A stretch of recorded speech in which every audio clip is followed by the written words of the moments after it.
السلام عليكم ورحمة الله وبركاته. ازيكم حبايبي، عاملين ايه؟ يا رب تكونوا بخير. النهارده معايا أكلة حلوة قوي، أكلة جميلة قوي، سهلة ولذيذة وكلها في طاسة واحدة على النار.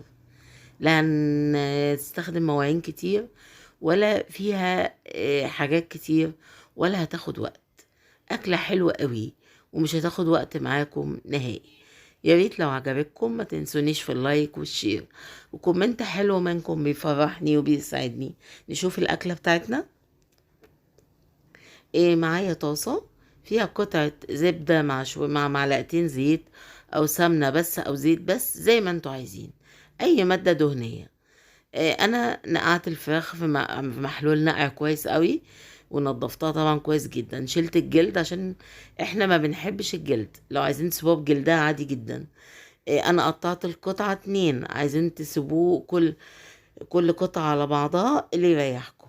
حطيتها في المادة الدهنية وسبتها تتحمر كويس قوي. عندي الدهون قصدي التوابل، معلش انا اسفة.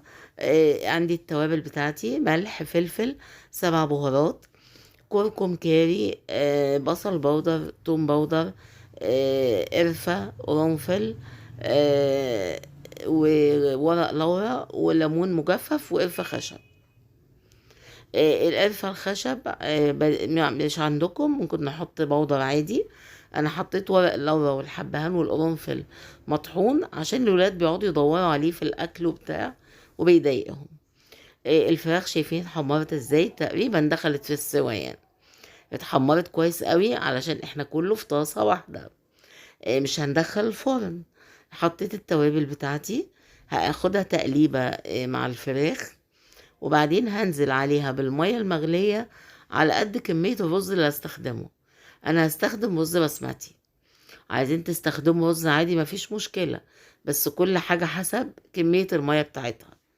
يعني انا هستخدم كوباية رز بسمتي، حطيتها في الجناب ونزلتها تحت طبعا عشان المية تغطيها. بعد كده انا كنت فحط لها كوبايتين مية، انا حطيت حوالي كوبايتين ونص كمان عشان برضو سوى الفراخ. هنحط مثلا رز مصري، هنحط لكل كوباية مثلا هنقول في حوالي كوباية وربع مية، حسب ما انتوا عايزين بقى.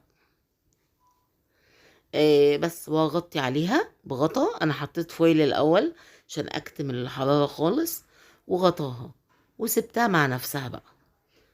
شايفين الشكل؟ انتوا مش عايزة اقول لكم على الطعم، الطعم وهم وجميل جدا. الفراخ طبعا متحمرة من الاول واخده وش. طعم الرز مع الفراخ في منتهى الجمال، الريحه قلب الدنيا. وطبعا بعد ما بيشرب ميته بهدي عليه النار 10 دقايق كده، والفراخ مستويه جدا، طعمها في منتهى الجمال. يعني انا بوريكم شكل الرز.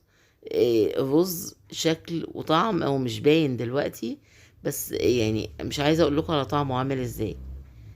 شايفين شكله لونه حلو ازاي؟ ولا معجن ولا اي حاجة وفي منتهى الجمال. وفرنا المواعين بتاعتنا وعملنا أكلة سريعة وسهلة وفي طاسة على النار، وكأن الفراخ مشوية بالظبط ومتحمرة وشكلها حلو جدا.